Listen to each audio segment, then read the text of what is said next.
Nah, ini contoh simpel saja ya. Contoh simpel, nanti kalau implementasinya sedikit disinggung juga. Jadi misalkan di sini ada satu perusahaan pembuat perlengkapan olahraga yang membuat tali pancing sintetik yang baru dan yang menurut pembuatnya rata-rata dapat menahan beban 8 kg dengan simpangan baku 0,5.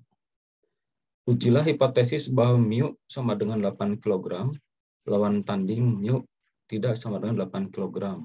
Bila sampel acak 50 tali diuji dan ternyata rata-rata daya tahannya 7,8. Gunakan taraf keberartian 0,01. Jadi apakah H0 itu diterima atau tidak? Oke.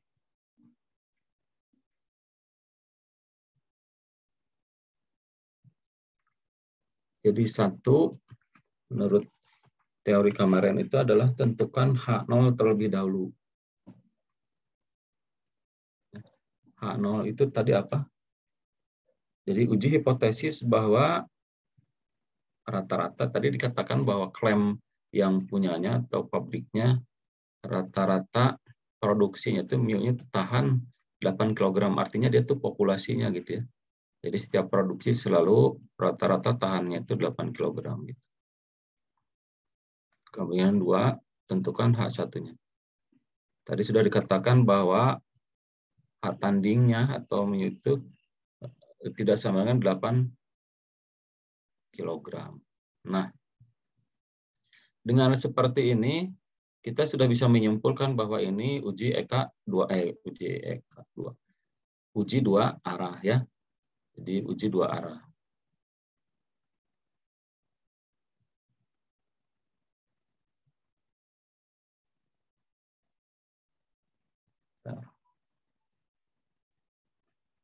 Oke, di sini disebut sampel acak 50 tali uji ya. Baik, nanti kita lihat. Taraf keberartiannya tadi adalah 0,01, berarti alfa itu sama dengan 0,01 taraf keberartiannya. Kemudian 4. Oke. Nah, sebelum ke 4 kita gambarkan dulu dari sini kita dapat apa informasinya. Nah, tadi selain informasi yang kita dapatkan ini, kita dapatkan juga bahwa N-nya itu adalah taraf keberartian, kemudian ini N sama dengan 50 dengan diambil secara acak. Ya, jadi 1 diambil secara acak dan N lebih besar dari 30, artinya ini berdistribusi normal gitu ya. Nah, selain berdistribusi normal, berarti kita dapatkan bahwa ini adalah uji dua arah. Jadi kalau uji dua arah, berarti ini 1 min alfa gitu ya. 1 min alfa, ininya alfa per 2. Baik, kalau misalkan 1 min alfa, berarti alfa 0,1 ya.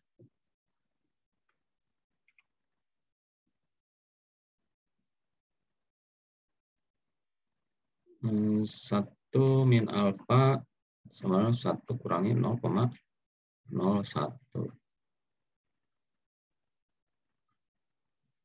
Sama dengan lagi di sini. Berarti di sini 0,99 ya. Betul, Pak. Berarti ya apa? Percaya dirinya tinggi nih. 99% dia klaim produksinya kuat rata-rata 8 kg gitu. Berarti kalau alfa per 2 itu sama dengan 0,01 bagi 2 sama dengan 0,005 ya. Nah, berarti ini titiknya adalah kalau ini 0, ini adalah Z ya. Z alfa per 2 0,005. Kalau ini berarti min Z 0,005.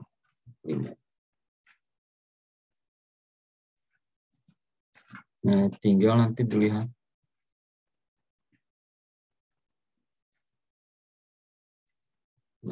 tentukan daerah kritisnya. Nah, berarti daerah kritis itu jatuh di sini ya. Daerah kritis itu kalau misalkan nanti hasil perhitungannya jatuh di scale ini, berarti ditolak klaimnya itu, ya. Klaimnya itu ditolak. Kalau jatuh di kiri atau kanannya. Nah, tinggal dilihat daerah titik kritisnya itu di mana, ya. Tinggal lihat di tabel saja. Tinggal dilihat di tabel. Nah, nanti tapi kayaknya kalau itu juga ujian saudara bukan close book. Take home test saja kelihatannya.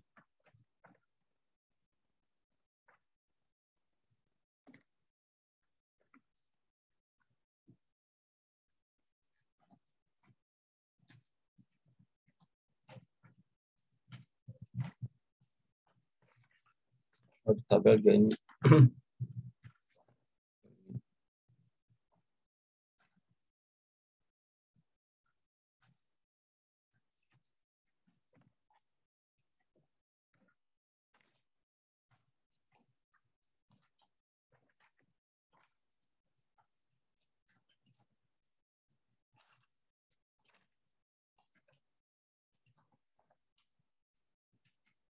Nah, nanti lihat saja di tabel atau misalkan dimasukkan ke dalam dimasukkan ke dalam komputer parameternya, nanti kita dapat daerah kritisnya itu Z yang sebelah kiri itu akan kurang dari negatif 2,575 gitu ya, atau dan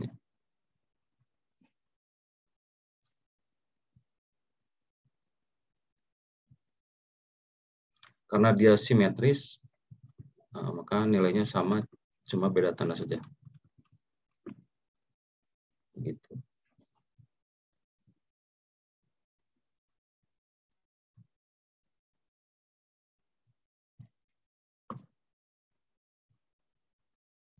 Kemudian tentukan distribusi statistiknya ya. Kita sebut ini daerah kritis dan distribusinya ya. Karena dia berdistribusi normal, berarti pakai distribusi normal baku Z, kemudian X bar dikurangi minus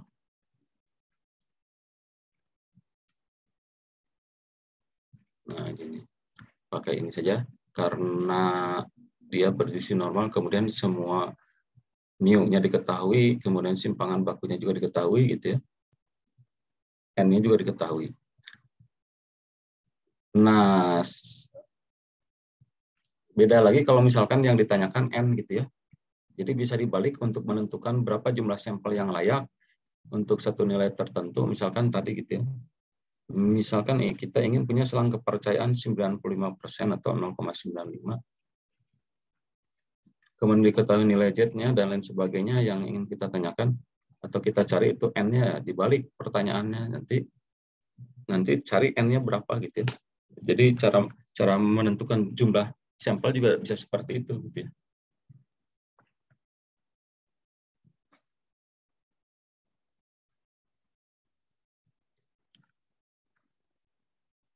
Baik, selanjutnya 5 hitung ya. Nah, tadi setelah dihitung dengan sampel 50 ya. 50 uji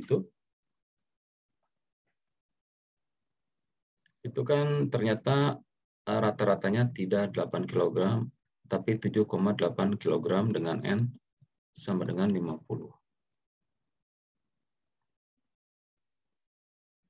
Nah, tinggal dimasukkan berapa zat hitungnya. Zat hitungnya 7,8, mu nolnya 8, dibagi simpangan bakunya tadi berapa? 0,5 ya. Jadi simpangan bakunya tadi belum tercatat.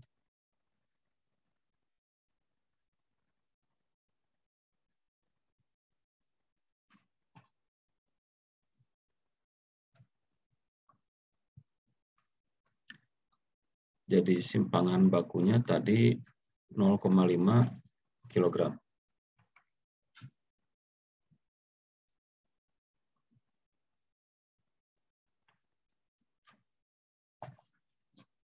Dibagi akar dari 50. Nanti dihitung saja.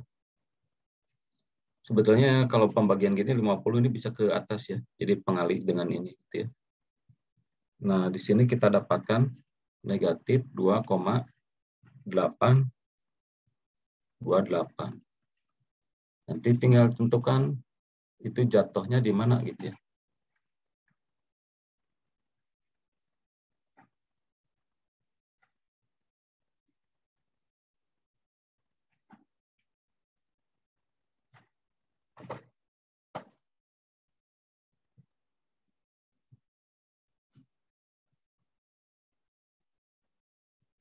Tadi gambarkan lagi grafiknya.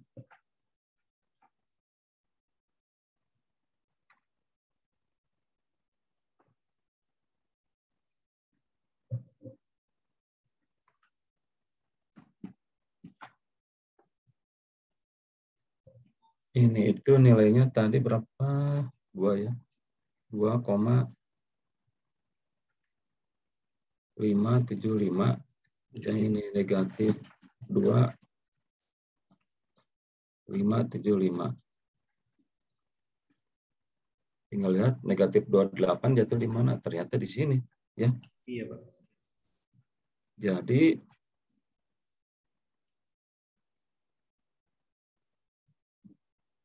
di sini tuh negatif 2828. Jadi lebih kecil dibandingkan negatif 2575. Jatuhnya di daerah mana? Di daerah sini. Gitu. Jadi jet hitung tadi itu jatuhnya di sini. Nah, karena dia jatuh di daerah penolakan, kan ini daerah penerimaan ya. Yang tengah ini daerah penerimaan. Dia jatuh di daerah penolakan, maka kesimpulannya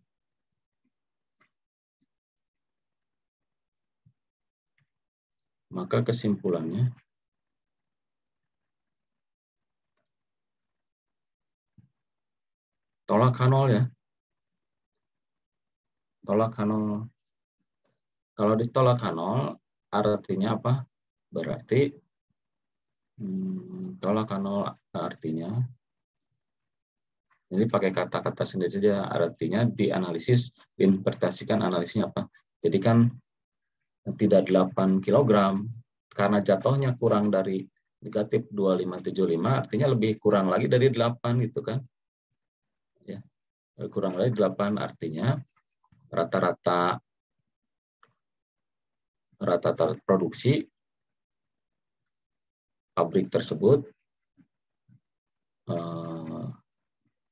sebetulnya atau sebenarnya kurang dari 8 kg itu. Jadi klaim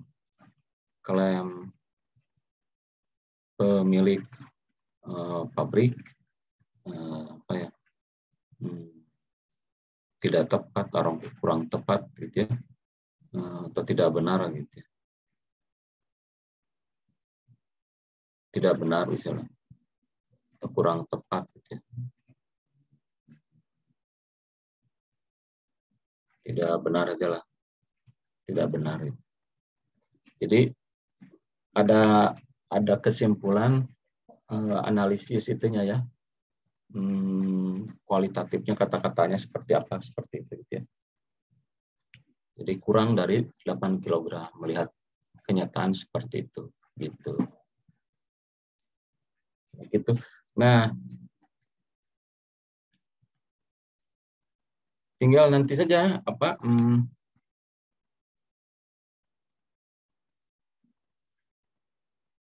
kalau di pendidikan gitu ya, kalau di pendidikan nanti populasi mu-nya itu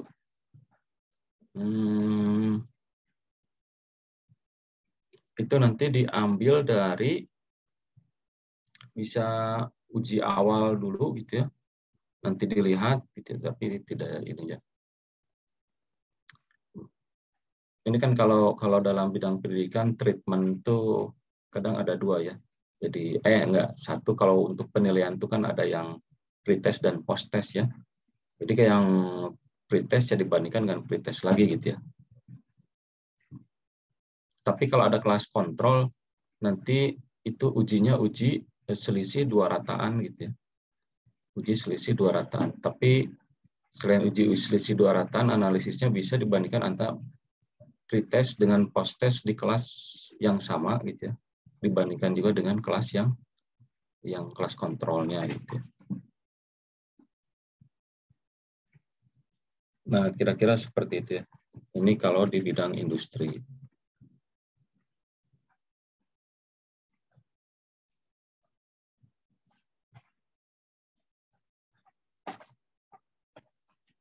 Baik, yang contoh kedua.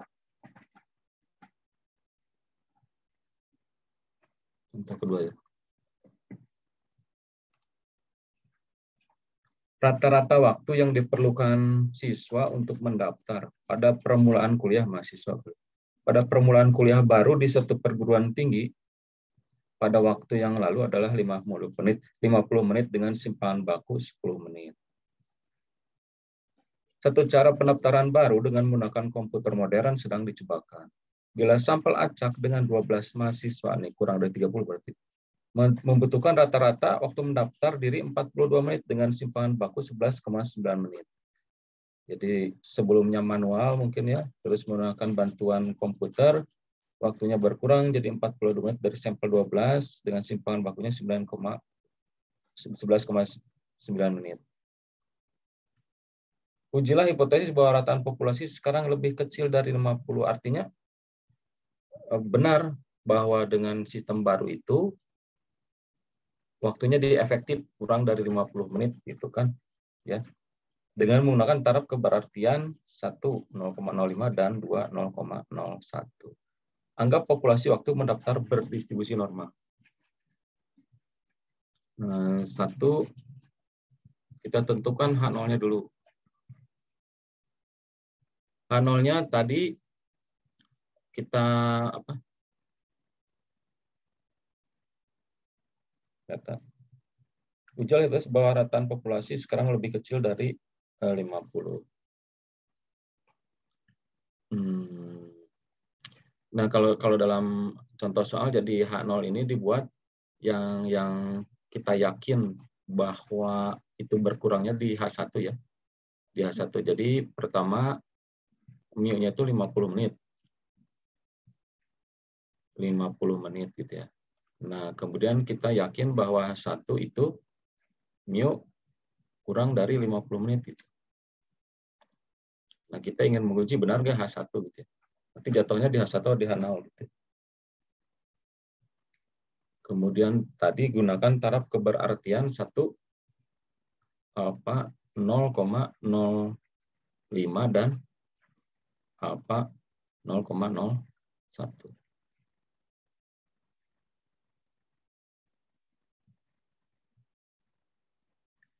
Kemudian daerah kritisnya ya. Tadi karena uji sampelnya,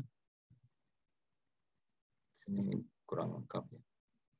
Ini taraf keberartian, itu di sini saja. 4 baik. Jadi tadi kita ketahui bahwa sampel acak ya, N sampel acak itu 12 orang. 12 mahasiswa dengan simpangan bakunya dari 12. Berarti dia itu simpangan baku sampel S tulisnya gitu ya. Karena dari 12 yang diambil 12 ternyata rata-ratanya sampel simpangan baku. NN 12.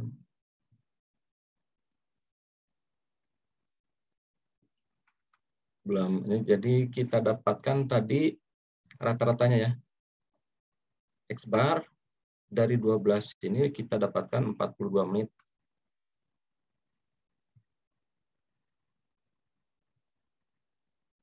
42 menit, kemudian simpangan bakunya S itu sama dengan 11,9.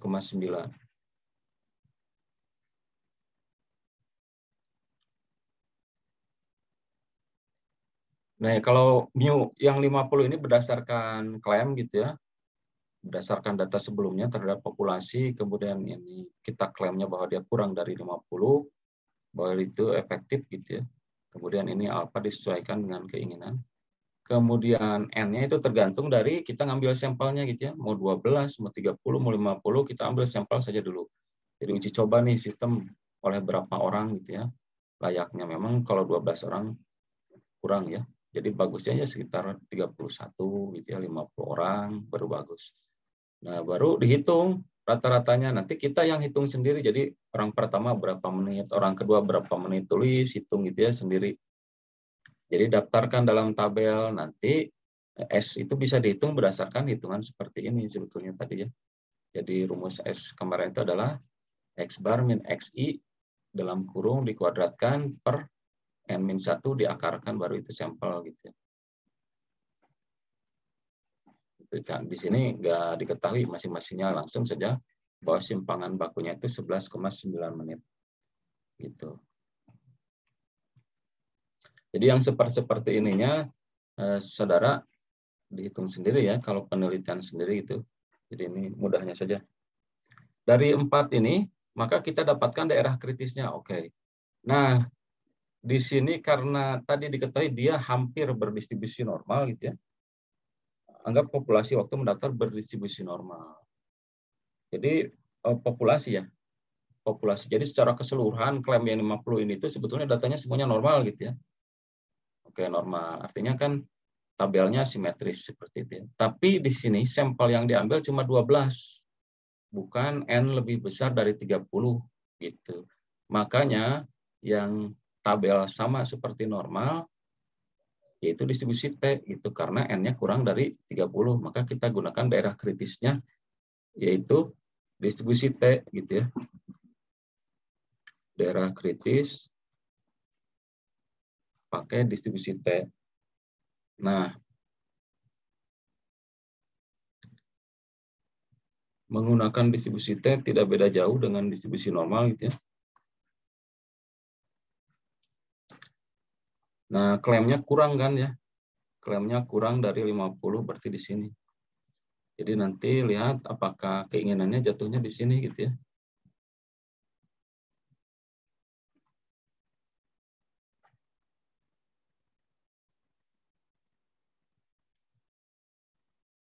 Baik. Untuk T-tabel itu cara menghitungnya adalah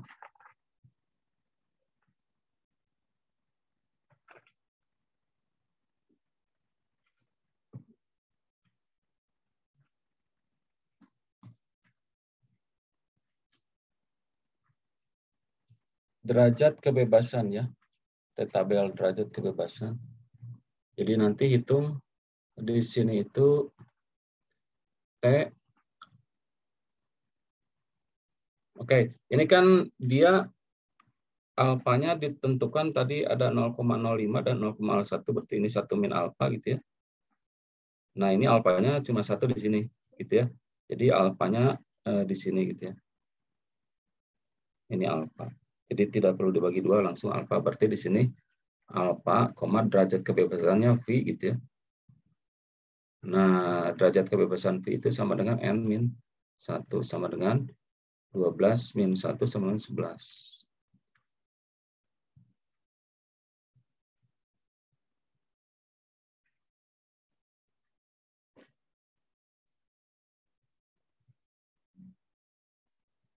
Baik, sebentar.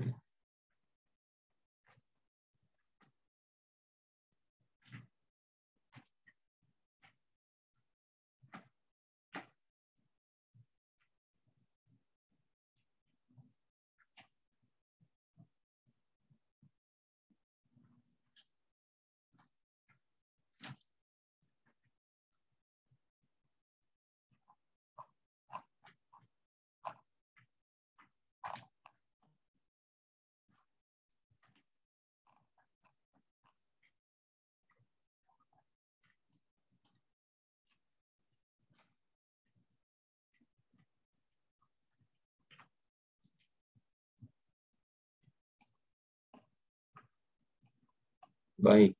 Nah, Ini distribusi T gitu ya. Jadi T alfa derajat kebebasannya tadi 11, kemudian dimintanya itu tadi 0,05 ya. 11 0,05 itu 1796 ya. 1796 alfanya. Nah, karena dia simetris berarti itu kebalikannya negatif 1,796 begitu ya. Itu kebalikannya. Kemudian kita juga cari untuk derajat kebebasan 11 untuk 0,01 ini. 2,718. Sama ya, karena dia simetris kita ambil yang negatifnya. Karena di T ini nggak ada yang negatifnya, jadi sama simetris seperti halnya distribusi itu normal, maka kita ambil yang negatifnya. Nah, jadi karena dia simetris begini gitu ya. Nah, ininya positif, ininya negatif. Ambil yang negatifnya. Gitu. Tadi berarti kita dapatkan daerah titik kritis T 0,05 dengan derajat kebebasan 11 itu sama dengan negatif 1,796. Sementara yang T 0,01 derajat kebebasan 11 negatif 2718. Negatif 2718.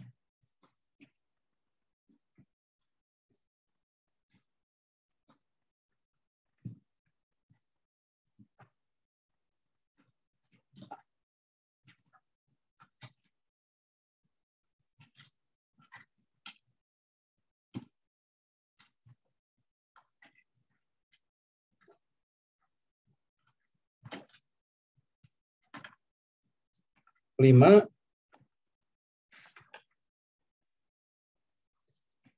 nah berarti kita pakai menggunakan distribusi T dengan rumus T itu sama dengan X bar min mu 0. S-nya pakai sampel ini, baru bagian ya. Jadi kita pakai rumus T seperti ini. Tinggal dimasukkan saja. X bar tadi itu 42 ya. 42, mu-nya 50. Dibagi sampelnya apa? Simpangan bakunya 0,11 ya. 11,9 dibagi N-nya 12.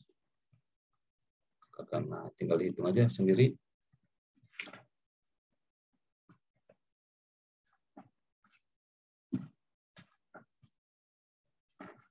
Ini adalah negatif 2,33. Tinggal kita lihat. Negatif, 233.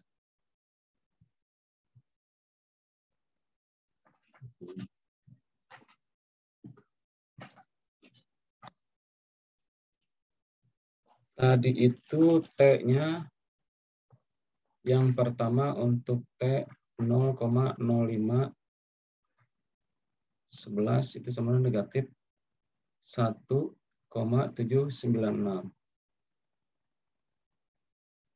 Nah, dia lebih besar atau lebih kecil, artinya dia jatuhnya di sini ya. Nah, negatif 2 sekitar di sini. Titiknya negatif 2,33. Kemudian kalau untuk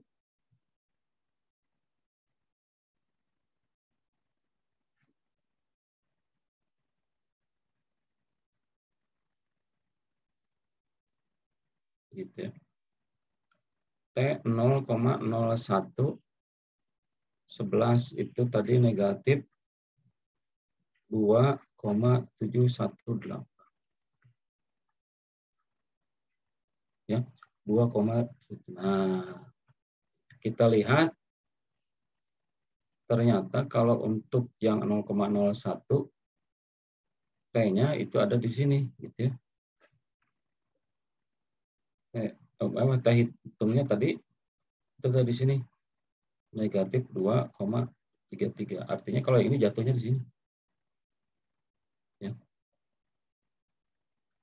Jadi T ini jatuh di sini. Kalau ini T jatuh di sini. Nah, berarti dapat disimpulkan bahwa untuk T yang 0,05 berarti tidak benar bahwa perhitungannya itu jadi jauh lebih efisien gitu ya. Kesimpulannya kalau yang untuk yang ini kita tulis saja di sini ya. Jadi kalau untuk yang ini kesimpulannya ini tuh poin berapa? Kenal. Kita tulis di sini 6. Ini kesimpulannya oke. Itu kurang ya, kita minta kurangkan ya. Oke, kalau misalkan kalau kurang berarti memang jatuhnya harus di sini ya. Kalau memang jatuhnya di sini kan kalau H0 jatuhnya harusnya di sini. Gitu ya. Jadi kalau H0 jatuhnya di sini berarti tolak H0 gitu ya. Berarti terima apa? H1 ya. Terima H1. Gitu. Artinya apa? Benar gitu ya. Jadi artinya apa? Benar bahwa waktu kurang dari 50 menit. Ini terlalu simpel sebetulnya kesimpulannya. Jadi terima H1 yang artinya bahwa benar waktu proses setelah dibantu dengan sistem komputer yang baru, waktu prosesnya berkurang dari 50 menit. Itu artinya klaimnya benar bahwa dengan menggunakan bantuan komputer tersebut, waktu jadi lebih efisien. Nah, kalau misalkan begitu, berarti klaimnya berapa persen ini? Benarnya itu ya. Jadi kalau misalkan ini itu berapa persen ya? 0,05 berarti 0,095 ya. Gede juga ya. 95% tuh.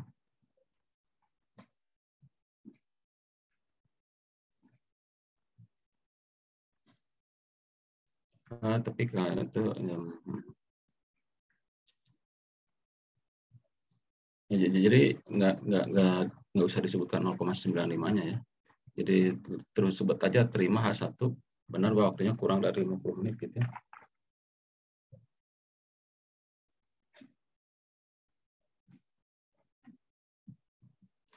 Artinya ya ini H0 ditolak terima H1 gitu ya. H0 ditolak terima H1. Biar mau lengkap bisa seperti itu.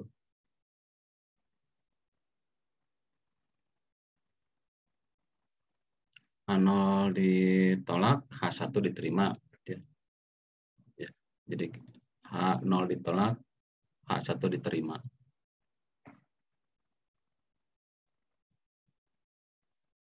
Tapi kalau untuk yang ini, ya, kalau yang ini kesimpulannya itu,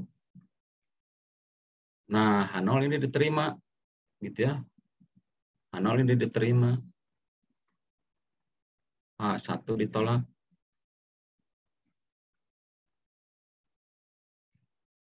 Nah, kalau 0,01 berarti ini itu 0,99. Ya, itu ketat sekali ya. Jadi pengen percaya bahwa 99% waktu efektif itu berkurang. Ternyata ya ini apa? Gagal gitu ya. Terlalu ketat gitu ya. selang kepercayaannya. Jadi kalau ini mah artinya tidak benar ya. Tidak benar bahwa waktu berkurang dari 50 menit. Nah, begitu. Jadi percaya 99%. Kalau ini mah namanya percaya 99%. Jadi H0 diterima gitu ya. Pengennya H1 ditolak gitu ya. H1 diterima. Gitu. Jadi ini masih 95% gitu ya. Jadi kalau kayak begini sih artinya kalau seperti ini artinya dari 100 orang yang mendaftar ada 5 orang lah yang waktunya lebih dari 50 gitu ya. Tapi sisanya 95 itu rata-rata 95 itu ya dia kurang dari 50 gitu. Itu artinya gitu ya. Nah, kalau ini mah nggak benar gitu ya. Kalau nggak benar. Nah, kira-kira begitu ya.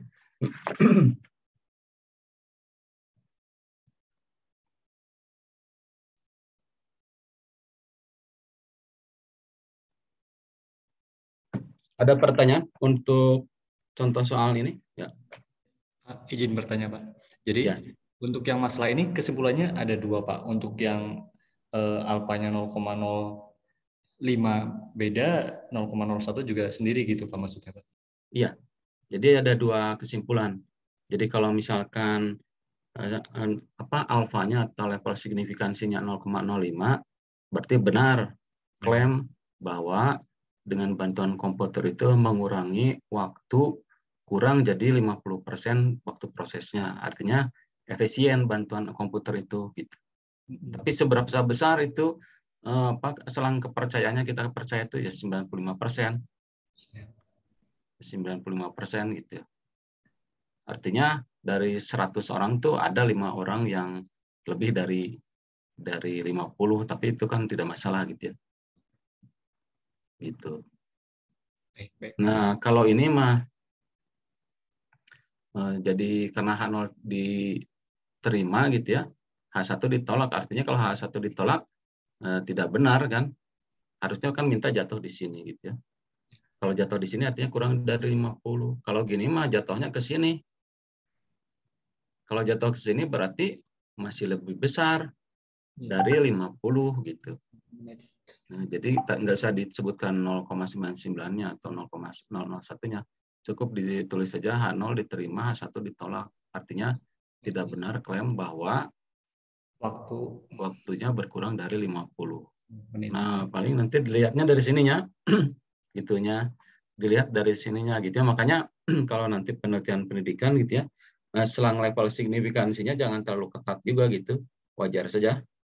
Wajar saja, apalagi kan kalau nilai mahasiswa itu apa ya, walaupun mahasiswanya misalkan atau murid-muridnya itu rata-rata bagus kan, pasti kan sebarannya itu cukup apa ya, menyebarlah, tidak terlampau di titik tertentu gitu ya. Nah, mungkin sekitar 85% juga sudah bagus, atau misalkan ya 0,95 atau 90% juga sudah cukup bagus sebetulnya. Jadi sebetulnya kalau sekolah itu antara 80-85 orang itu sudah 85% itu sudah cukup bagus sebetulnya. Gitu. Jadi tergantung dari kasusnya gitu ya.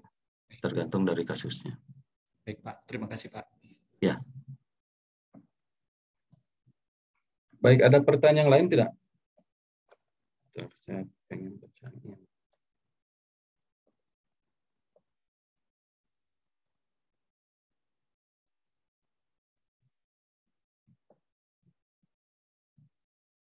Oke.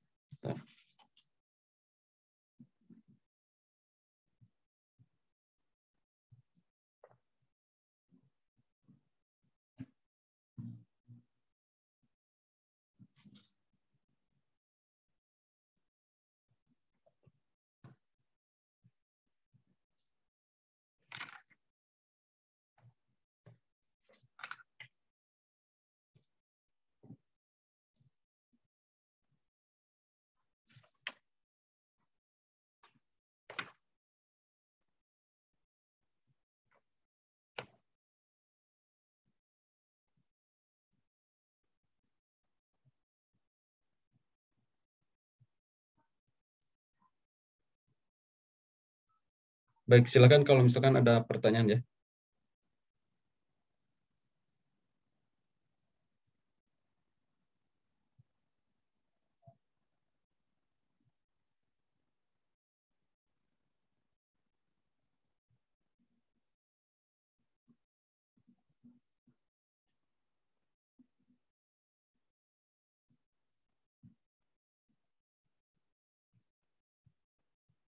Nah, kalau tidak ada pertanyaan, oke.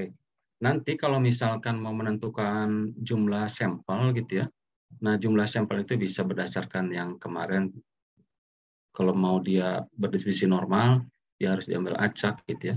Kemudian dia harus lebih besar dari 30 gitu ya. Nah, karena misalkan mahasiswa atau murid sekolah itu kan dia sulit untuk mengambil acak itu ya. Mau diambil, dikocok terus keluar nama siapa saja sementara kelasnya macam-macam, susah, nanti anaknya tidak bisa mengikuti pembelajaran. Biasanya satu kelas dikasihkan dengan ya kelas tertentu gitu ya, berarti kan tidak acak juga gitu ya. Nah, itu menggunakan uji normalitas gitu ya. Apakah datanya normal atau tidak gitu ya. Nah, paling itu. Jadi menggunakan uji normalitas seperti itu gitu ya. Nanti kalau melihat apakah berapakah uji sampel tadi tinggal dibalik saja gitu ya. Kira-kira kita menginginkan itu sekitar level kepercayaan itu ada di mana, kira-kira kita ambil sampel dengan N segini, taksirannya segini saja gitu. Gitu. Nah, kemudian untuk tugasnya saya tugaskan, ini kan ada 14 orang ya. Kalau dibagi 3 itu sekitar 5 ya, 5 kelompok ya. Jadi silakan Bapak Ibu buat kelompok maksimum terdiri dari 3 orang ya, tidak boleh lebih. Kemudian nanti kalau lihat saja, kalau misalkan ya semuanya 3-3-3, kemudian sisa 4 orang lagi, ya dua-dua saja ya, dua-dua saja gitu ya, atau 4 orang gitu. Ya tidak apa-apa lah kalau sisa 4 orang lagi, 4 orang satu kelompok gitu ya. Kemudian tugasnya Bapak Ibu mencari gitu ya bahan bagaimana implementasi statistik ini untuk dunia pendidikan ya. Untuk dunia pendidikan. Karena takutnya nanti saudara itu karena basisnya S2 ini kan pendidikan ilmu komputer, mungkin nanti pembimbingnya sekitar Pak Munir, Pak Wawan gitu ya. Profesor Munir, Pak Profesor Wawan itu mungkin diarahkan ke pendidikan walaupun nanti di dalamnya statistik hanya sekedar alat bantu saja, alat bantu klaim bahwa apa yang dilakukan Bapak Ibu ini sudah benar atau tidak, baik itu dari treatment kelas gitu ya, atau Bapak Ibu menilai produk software atau hardware yang Bapak Ibu itu sudah cukup membantu pembelajaran di kelas atau hal yang lainnya bisa seperti itu. Jadi bisa fokus Bapak Ibu ke pembangunan perangkat lunaknya ya, atau tindakan kelasnya bisa seperti itu. Nanti ya terserah Bapak Ibu saja. Tapi kedua-duanya saya lihat memang nanti implementasinya di pendidikan. Nah, Bapak Ibu silakan cari bahan bagaimana implementasi implementasi statistik ini untuk mengukur keberhasilan penelitian Bapak Ibu dalam paper yang Bapak Ibu pilih itu bagaimana gitu pengukurannya gitu ya. Kalau saya sarankan sih ya terserah mau di skripsi, jangan skripsi lah. Tesis ke atasnya jangan skripsi. Jadi tesis atau disertasi pasarjana UPI gitu ya, atau paper-paper di jurnal-jurnal yang ada gitu ya, silakan. Kalau saya lihat sih kalau bisa jangan di jurnal berbahasa Indonesia gitu ya.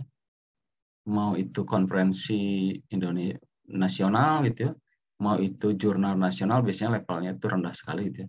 Jadi penelitiannya itu kurang berbobot kalau yang di Indonesia itu.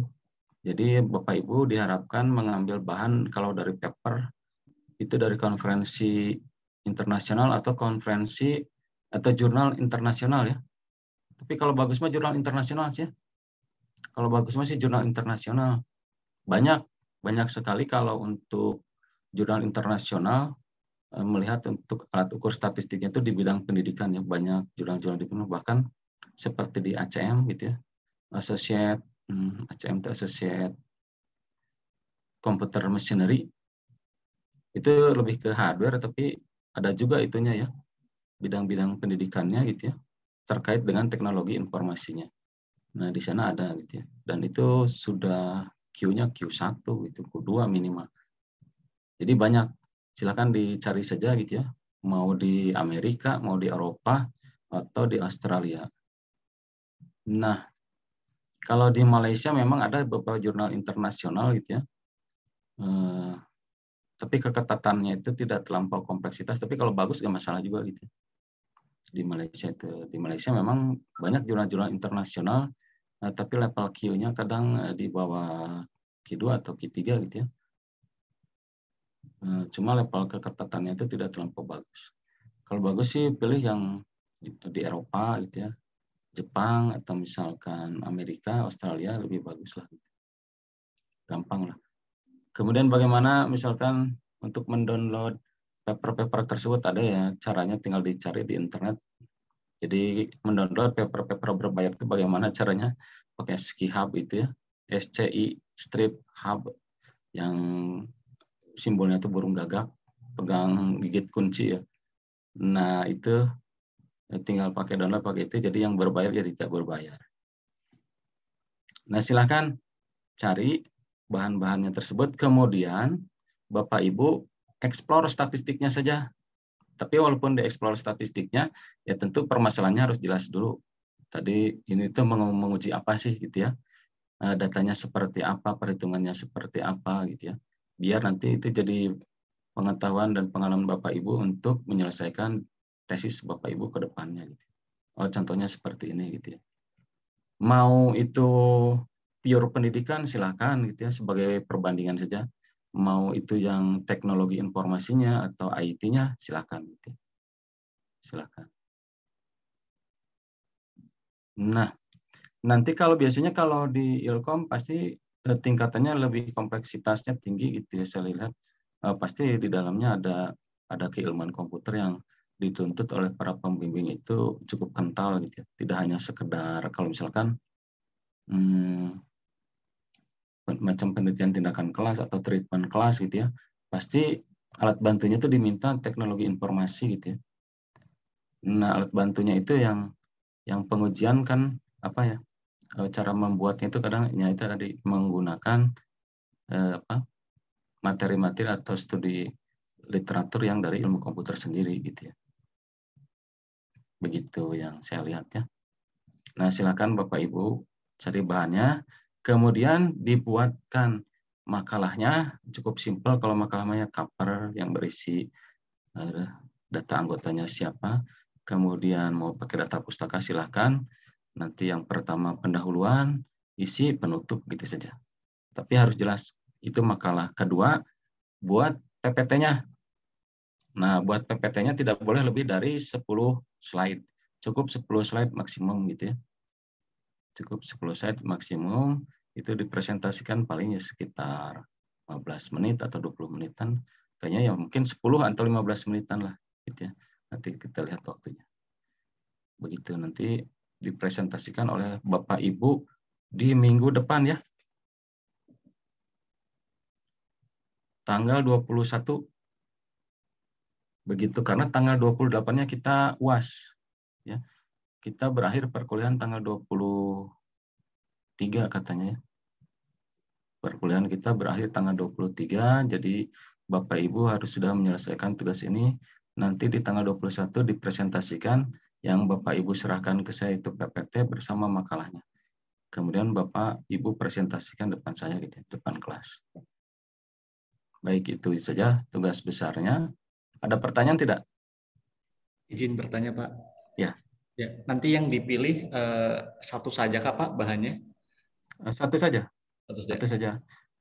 Ya, tapi kalau misalkan Bapak Ibu kurang paham kan bisa merujuk ke paper-paper yang lain atau buku yang lain. Nah, itu dijadikan daftar pustakanya gitu ya. Baik, Pak. Gitu. Jadi cukup satu saja. Misalkan satu disertasi atau satu tesis gitu ya. Boleh gitu ya. Jadi bagaimana sih cara pengolahan datanya gitu ya, biar ada gambaran gitu ya. Biar ada gambaran.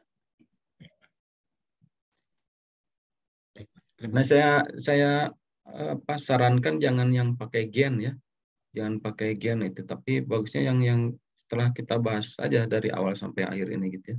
Bagaimana caranya? Kalau misalkan ada bab-bab yang belum, misalkan selisih rataan kemarin kan ada dibahas, intinya apa, rumusnya selisihan rataan seperti apa. Nah, boleh saja tidak jauh beda sebetulnya pembahasannya seperti itu tadi gitu.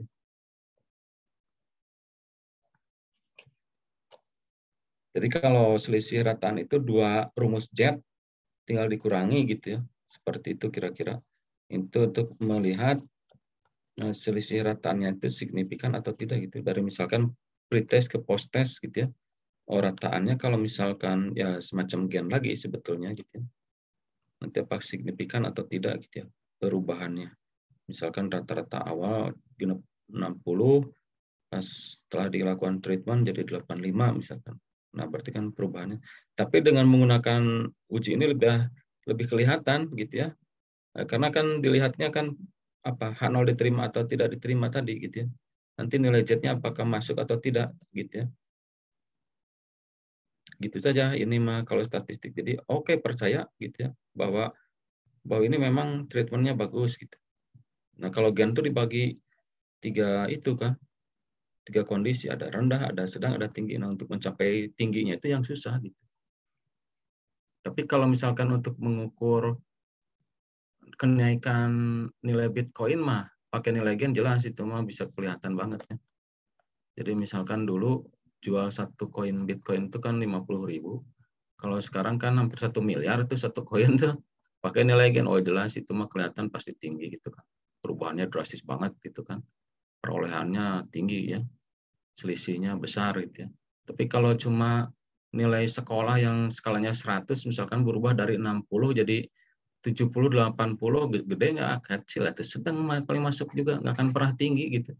Padahal mah coba saudara buat treatment awal pretest rata-rata siswa itu 60. Setelah treatment mereka jadi 80. Gede nggak? Gede kalau menurut kita ya. Bagus artinya treatment yang dilakukan guru itu keren gitu ya. Tapi kalau pakai nilai gen jatuhnya ke sedang aja terus, ke sedang jarang tinggi itu. Padahal mah kalau menurut kita itu tinggi gitu kan, hebat gitu. Nah, tapi kalau pakai uji statistik seperti ini, dilihatnya pakai hipotesis itu ya diterima atau tidak gitu klaimnya gitu ya.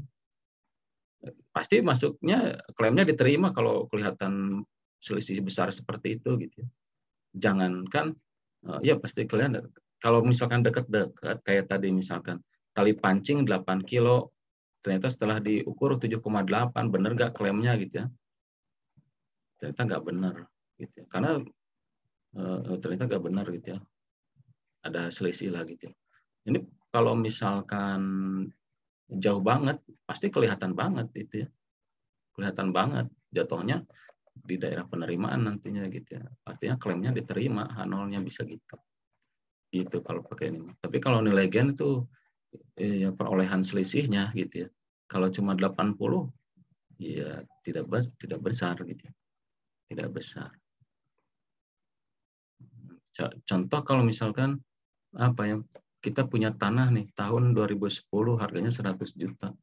Setelah 10 tahun ke depan jadi 2020 harganya ada 500 juta pakai nilai gen tinggi gitu kan.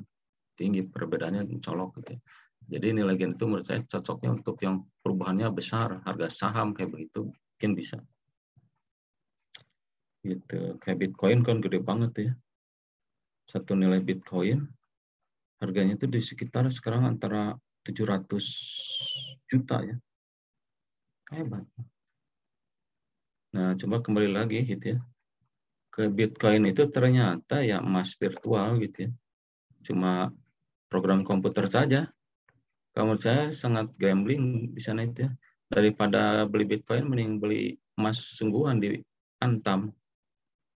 Paling kita mau cetak emasnya atau disimpan di Antamnya ya terserah kita, tapi ketika mau cetak ada biaya cetaknya gitu ya. Lebih memenuhi hukum-hukum syar'i sebetulnya. Kalau Bitcoin itu tidak ada barangnya, tidak ada barangnya itu.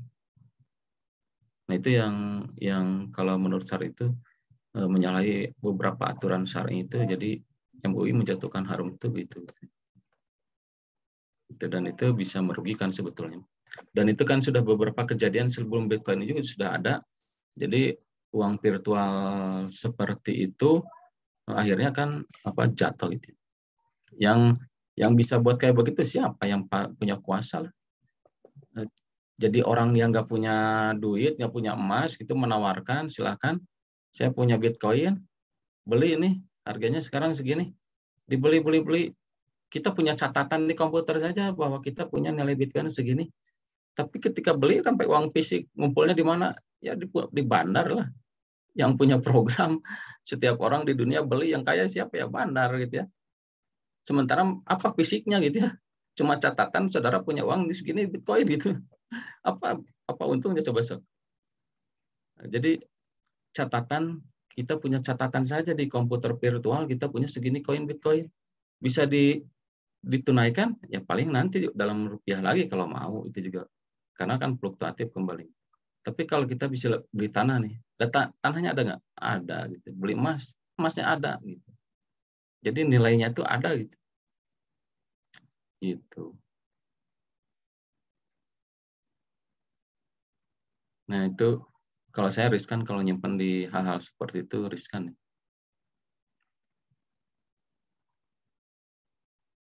Baik, ya itu mah ke sana saja. Jadi saya minta kalau nggak jangan pakai yang nilai gain, tapi saudara pakai uji statistik yang sudah dipelajari saja seperti itu. Nah kalau untuk chi-square, F dan chi-square, F, kemudian distribusi T, selisih rataan ya, polanya sama sebetulnya. Cara perhitungannya sama, tidak jauh beda. Hanya keuntungannya tadi gitu ya. Jadi selisih besar saja bisa jatuh di harapan yang kita inginkan, apakah diterima atau tidak gitu. Begitu saja. Baik, ada pertanyaan lagi?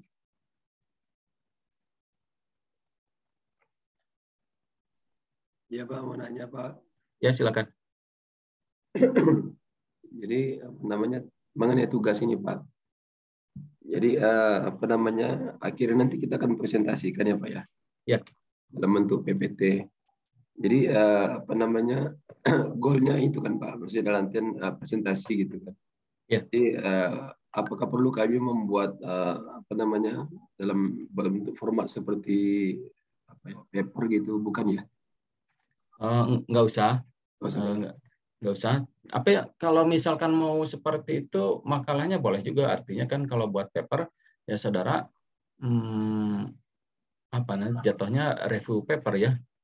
Mau seperti itu ya lebih bagus, berarti nanti nilainya lebih bagus. Artinya kalau review paper itu, ya saudara membandingkan antara paper yang satu dengan yang lain. Artinya kalau misalkan mau buat paper ya, kita kan butuh paper banyak artinya ya. Jadi tidak, acuannya satu paper ini, kita jiplak, nggak begitu kan? Kalau gitu mah itu menerjemahkan artinya kan. Iya. Gitu. Tapi kalau mau buat paper artinya jatuhnya nanti review paper, ya bagus juga, bisa seperti itu. Review paper, nah nanti kalau ada konferensi internasional itu bisa masukkan ke dalam konferensi internasional gitu ya, masukkan aja nama pembuatnya, jangan lupa saya masukkan gitu. Nah itu review paper jauh lebih bagus sebetulnya, nanti ya isinya review paper karena kita kan tidak buat penelitiannya, tapi review paper juga masuk dalam paper artikel, itu masuknya konferensi internasional bisa. Kalau review paper, jadi nanti kita lihat kalau misalkan dari uji statistik, nah kita bisa bandingkan satu masalah atau uji statistiknya berbeda-beda, bisa seperti itu, atau misalkan satu uji statistik untuk berbagai macam masalah gitu ya. Nah, nanti dilihat penilaiannya gitu ya. Kalau misalkan banyak uji statistik berarti mana yang paling efektif. Kalau misalkan permasalahan berarti ini cocoknya untuk permasalahan yang mana gitu. Jadi analisisnya lebih berdasarkan paper juga nanti dilihat gitu ya, kecenderungannya jadi analisisnya seperti apa gitu, bisa seperti itu. Silakan juga mau seperti itu boleh gitu, itu lebih bagus seperti itu.